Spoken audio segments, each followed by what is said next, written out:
इसके बाद हम बात करते हैं, एक नई खबर हमको मिली है।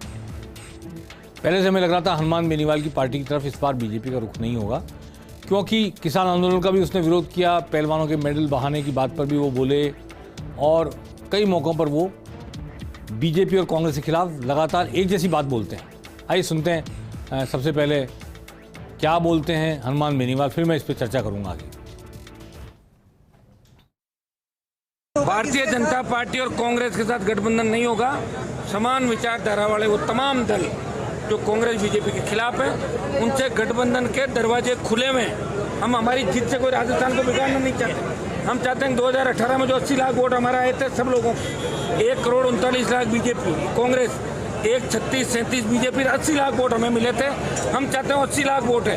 इस बार 75 लाख नया मतदाता जुड़ा है, जिनमें से 40 से 50 लाख नौजवान का वोट हम अलग से थर्ड फ्रंट के लोग लेंगे और हमारा वोट जाएगा 1.5 से 2 करोड़।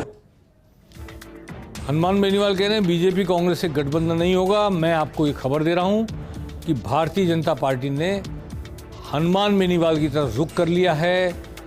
हो सकता है उनसे गठबंधन की संभावनाएं तलाशी जा रही हैं और मेरी जानकारी है कि किसानों का वोट, जाट समुदाय का वोट जो भाजपा को सीधे मिलने की उम्मीद कम है इस चुनाव में, उसको अपने साथ अलाइन करके या कांग्रेस की तरफ नहीं जाने देने के लिए भारतीय जनता पार्टी उस पार्टी से समझौता कर सकती है, गठबंधन कर सकती है जिसने कि किसान आंदोलन का भी विरोध किया, समय समय पर प्रधानमंत्री मोदी का भी विरोध किया, पहलवानों के मुद्दे पर अलग राय रखी और वो बेबाक तौर पर, स्पष्ट तौर पर जो भी इन दिनों हुंकार रैली कर रहे हैं जगह जगह पर, 10-12 कर ली, 8-10 उन्होंने, उसमें भीड़ आ रही है और उससे भाजपा चमकी है और चमक करके भाजपा ने जो ऊपर रिपोर्ट भेजी है, मुझे ऐसे संकेत मिले हैं कहीं से गोपनीय तौर पर कि भाजपा संभावना तलाश रही है हनुमान बेनीवाल के साथ गठबंधन की।